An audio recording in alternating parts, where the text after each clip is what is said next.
Hey everyone, hope your week's going alright so far. There's been a slight lull in my workload, so I wanted to jump into the last Nuzlocke video that Jaiden created. I checked to make sure, and apparently it is indeed a trilogy, consisting of her first Nuzlocke, her Platinum Nuzlocke, and now this two-player Nuzlocke. I'm aware she's made other Pokemon-related videos too, and just video game related videos in general, which I am interested in checking out eventually, but seeing as I've already watched her previous two Nuzlockes and enjoyed them very much, and I'm really looking forward to this one, considering it's based on HeartGold, Soul Silver, my first Pokemon games personally, I am really excited to watch it. I am also making this now to experiment a little bit and better balance the audio output from my laptop and the input through my mic so that I am more audible as I am reacting to whatever it is I'm reacting to, as per the advice I received in a comment on my previous video. So yeah, let's jump in. As I mentioned earlier, my first Pokemon games were Pokemon Heart Gold and Soul Silver, or to be more specific, Pokemon Heart Gold.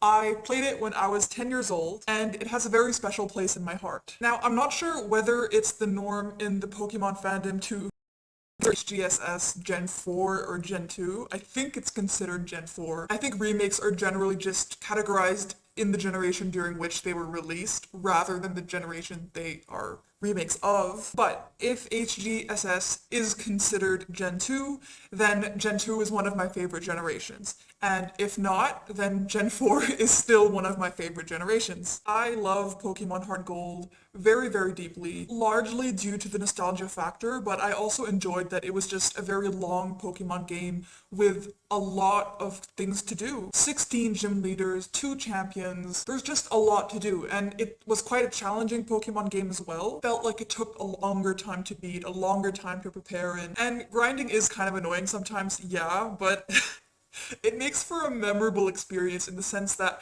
wow, that was hard, or that took a while, and it feels like an accomplishment to have beat the game. Now, some people have criticized the map design in Heart Gold, and myself, I'm not really an expert when it comes to that sort of thing. I can't actually criticize or analyze in any way the outline of the game or the design of the game in that way, but as a casual player, I just really, really like Pokemon Heart Gold. My first Pokemon was Chikorita, and it's still my favorite, or at least one of my favorites to this day, purely for that reason. And the soundtrack makes me feel things. So yeah, I'm really excited to see Jaiden's experience with these games, especially considering it's a two-player Nuzlocke. I don't think I've ever seen a two-player Nuzlocke before. I'd heard of the concept, but I hadn't seen any actual video about it. You know the drill at this point. Pokemon faints, it dies, catch one Pokemon per route and nickname it to set up for emotional trauma. But this time we're doing something a bit different. You and Person 2 play the same Pokemon game at the same time, following the same Nuzlocke rules. However, your Pokemon are linked, which means if my starter dies, player 2's starter also dies. Oh god. And they can't do anything about it. Plus, we can only have one primary typing for both of our teams combined. So if I catch a water type and add it to my team, Person 2 can't have a water type at all on theirs. And cherry on top, all Pokemon are randomized. I can walk into the grass at any point and accidentally find God. And maybe he'll just kill all my animals right then and there. So with all these new rules in place, I needed to find a player 2. Pokemon Master himself, Jacob Alpharad, who at this point in time has a 50-50 Nuzlocke win ratio. Here's our Pokemon Heart Gold, Soul Silver, Soul Link Nuzlocke. We both go downstairs, barely greet our mom, and immediately beeline it to Professor Elm's lab to see what Pokemon he's got for us, because we don't know. He pats Jacob on the head and goes, "Here, choose from these 3. I picked them specially for you. Torterra, Tentacruel, or Ludicolo." Alright, what do I get? Why not Mankey Ariatus?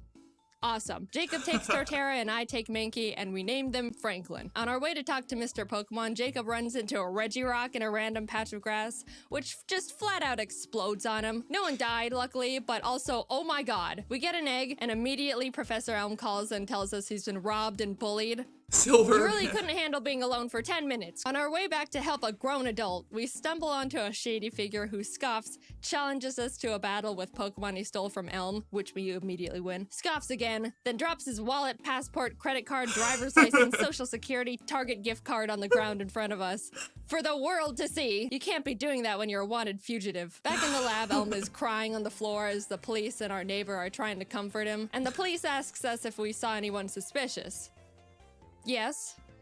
we saw his info. Now here we get to name our rival. Jacob and I try to think of someone that we both shared some sort of rivalry with. When we remembered a certain professional Pokemon Nuzlocker has been consistently reacting and critiquing our Nuzlocke so far, some of his comments were more critical than others and directed at one of us more than the other. Mr. Policeman, his name is Jan. Our neighbor takes us out to some grass to show us how to catch a Pokemon, runs into Articuno, catches it in a Pokeball in the green, and turns to us and goes, "See?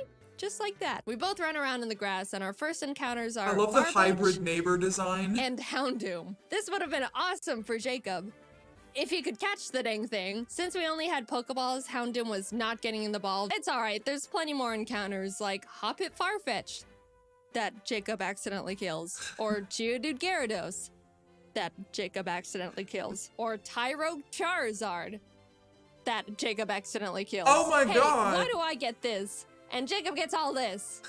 And why do you keep killing him, Jacob? In the Ruins of Elf, we managed to catch a new pair. Sandslash, Not bad at all. We tried to name them Michael, but both misspell it, so welcome to the team, Michels. Then on Route 32, we catch Totodile Beedrill, which is also pretty good, mainly for just me. We started combining the two Pokemon to create their names, so we ended up somehow with Bedrodo. We ran into a trainer who had a frickin' Palkia on his team. Oh my Fun god. fact, did you know if you Google Palkia type weakness, Google will tell you that he's weak to Fairy and Salamence?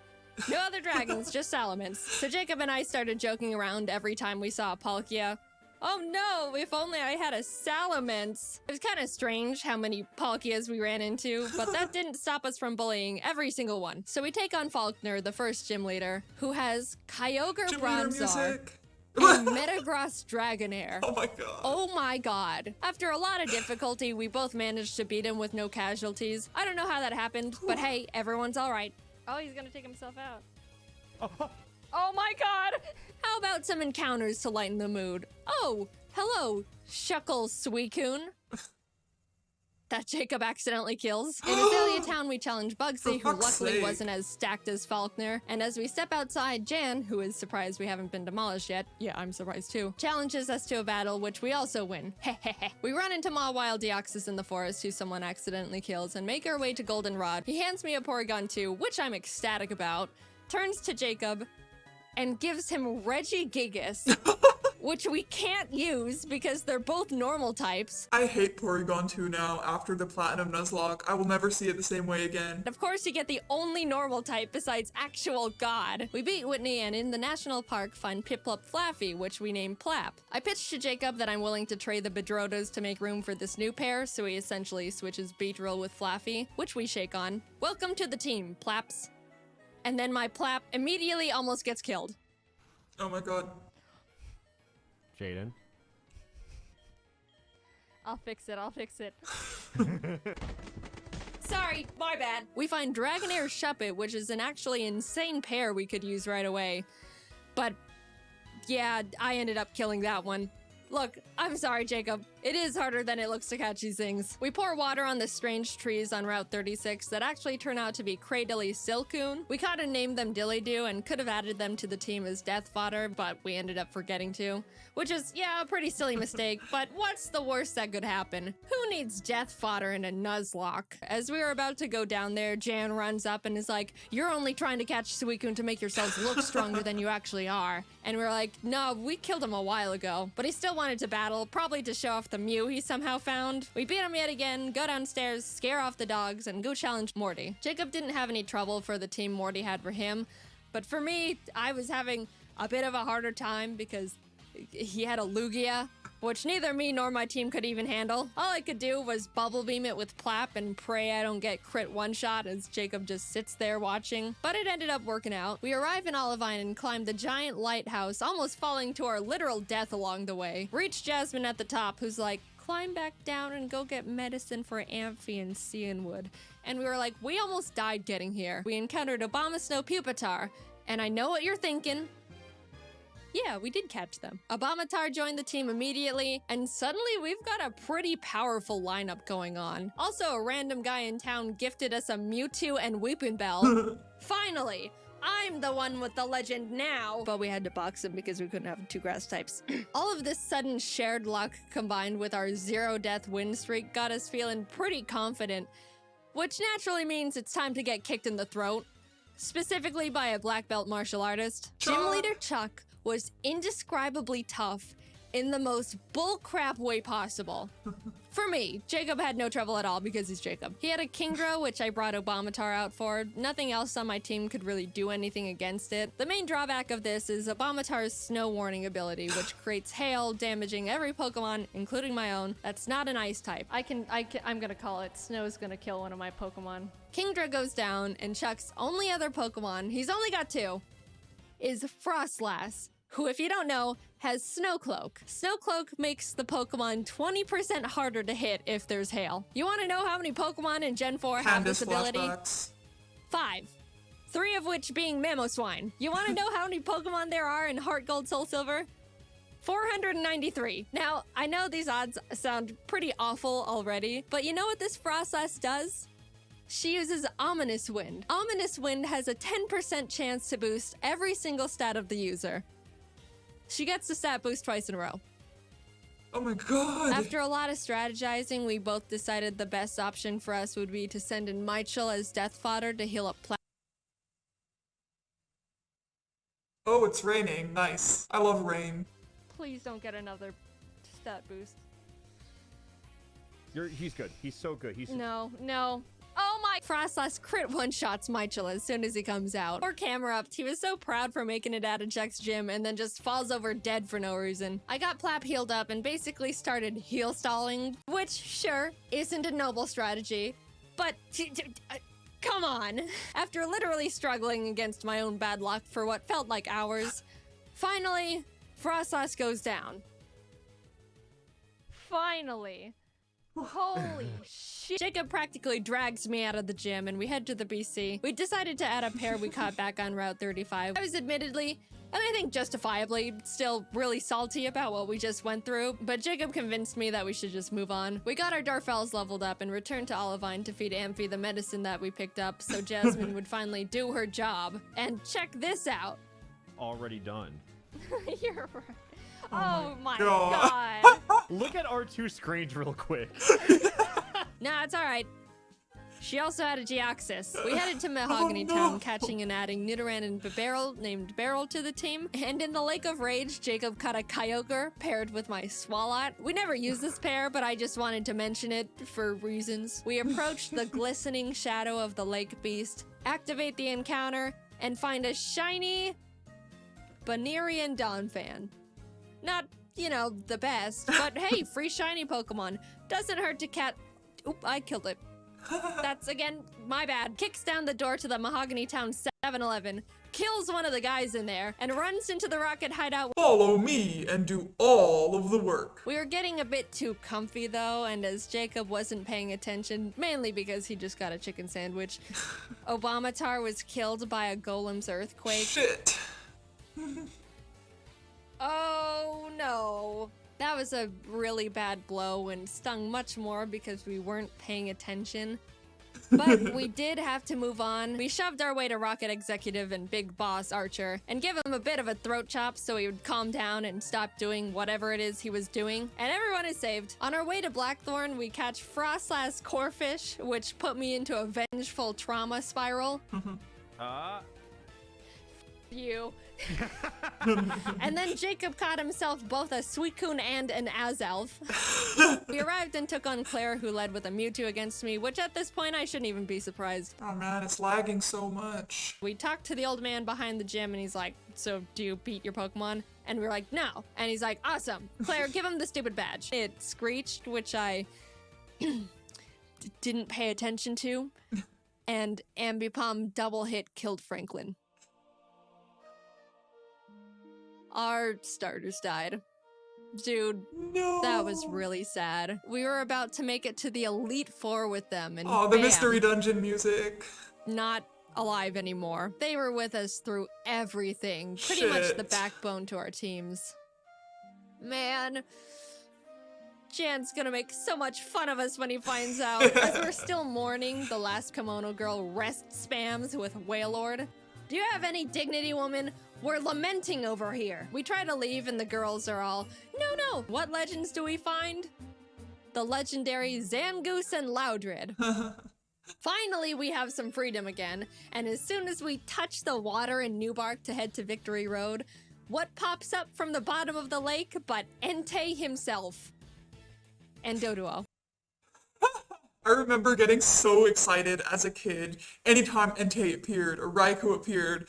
Oh my god, that was so exciting, and I never knew when it was gonna happen, so it always caught me off guard. And I would call my sister over to come look, and then we'd try to catch it or something. It was always very exciting. Oh my god! Hello, Dode. We catch Cascoon Regirock in Victory Road. Heading towards the exit, Jan sprints up from behind us, and I iconically say, "This is your last chance to kill one of our Pokemon, Jan." And what happens? Oh my god. No. What happened? Oh. That's not great. He killed one of our Pokemon. Yeah, that sucks. Darfell was an incredible pair we've had since the 5th gym, and we really grew to lean on. We lost quite literally half our team right before the Elite Four. We beat Jan for the last time, enter the Indigo Plateau, and immediately bolt to the PC to see what kind of damage control we can do. After a very long time of trying to stitch together the best teams possible, we ended up with this. Ampharos Empoleon, Bibarel Nidoqueen, Beautifly Cradily, Dodrio Entei, and Victory Bell Mewtwo. I know! Wow, Jaiden, super balanced. You've got Mewtwo and Entei, and Jacob has a Beautifly. Look, this is the best we could do, I promise. Tell him, Jacob, tell him. Anyway, big deep breath. Here we go into the unknown depths of the Elite Four. Will, Koda, and Bruno were all no problem at all. We breezed right past them. Did you fight them Everything was all at going the great. same time? This is fine. It's done. Yeah, he's. Oh my god. It's fine. I win these. On the other hand, Karen was not as nice. No, I just mean, what if he does any charge move? Oh. Okay, he just did cross chop. He's dead. It's fine. I was safe to fly him. I'm just paranoid. Oh my god. Oh my Yeah. god. Oh my god. Oh no. Guys, we're so sorry we got you killed in the first, 15 minutes of having you. We ended up getting out of the battle with no more casualties, but facing Lance with a team of 4 each is really not ideal. Whether we win or lose here, this is our last battle. He leads with Fiona and Ledian, which we were both like, ha ha ha, Lance, is this all you've got? And then he hits us with the no. Jacob was up against his Porygon Z, Rampardos, Licky Licky, Zapdos, and Plusle. BOST. And even though it's a pretty stacked team, he was holding his own and getting through them really well. On my end, I was dealing with a Giga-impacting Snorlax, which I really had nothing for. What does he send out next? Palkia. Oh, I could really use a It's a Salamence Salamence. right about now. This is what we get. We bullied Palkia so much during our journey here. Looking at my team, I don't have anything that can handle Palkia either, except for Mewtwo. And what happens? He gets Spatial Rend crit one-shot turn 1. I am in a lot of trouble. I took so much time getting past Snorlax that Jacob was already done with his battle, so all he could do was watch this massacre from the sidelines. I sent out Dillydoo to confuse stall him and just try to chip away at him with basically nothing. And my god was I lucky, because if Palkia hit one more crit at any point, Dillydoo and the run was over. And I was forced to dance on that line for a long time. But eventually, Dillydoo lands the finishing blow. I was so proud. The pair that we caught so early on and deemed as death fodder was the one saving us. We're so sorry for doubting you, Dillydoo. But that was only half of Lance's team, might I remind you. Plap took out his Sand Slash, which stunk. But Bastiodon came out, tanked Plap's Surf, and killed him with Metal Burst. I was in shock with that one. Lance's last Pokemon was big ol' hard-hitting, tanky frickin' Azumarill. Azumarill set up the rain and an Aqua Ring for itself, which turned this fight from, to, this awful one-on-one. Eventually, Dillydoo wins the stalling battle, and Azumarill goes down. In an unpredictable turn of events, Dillydoo saved us from utter defeat. What an adventure we just went love on. how much, Insane encounters, insane bull Mystery crap, Dungeon music friends, she's using. death, bullying, and the Bully. dilly doos. Thanks for going on this journey with me, Jacob. I quite literally couldn't have done it without you. And a salute to the buddies we made along the way. Except you. Aw, that was really sweet.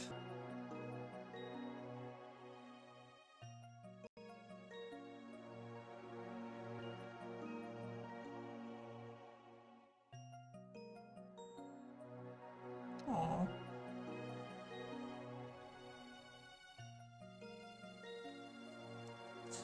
Alright, well, that was wonderful, as usual. Part of me was hoping that she would include the Kanto segment of the game, and that whole extra set of gym leaders, or even Red, but I realized that that is a lot to demand of someone, especially in the case of a two-player Nuzlocke, where I imagine the dynamics are quite different, and the process itself is just quite different from attempting a Nuzlocke on your own, since you're trying to coordinate with someone else, with a very different kind of rule set. But it looks like she had a lot of fun with this, and I'm glad that she animated it as well. That was different, but it was nice. I apologize for how laggy it was so often, but this reminds me, and will remind you too, that a lot of the limitations I have cannot be fixed by just tinkering around with audio or video or anything like that. My laptop just really isn't that great. It's quite old, and again, I really am just trying to work with what I have. I can improve some things slightly, I'm sure, but overall, there are some things like audio lags, video lags, that just happen no matter what I do as I tinker around. And hopefully they won't happen too often, but they're not always possible to avoid. I sometimes only realize this as I'm editing and looking back, especially in terms of audio. I will notice that something I'm saying has gotten chopped up so bad, or is silent for half of the sentence, and it seems to happen on random, which is very annoying. But it is what it is. Thank you for watching this in any case, and I will see you guys next time.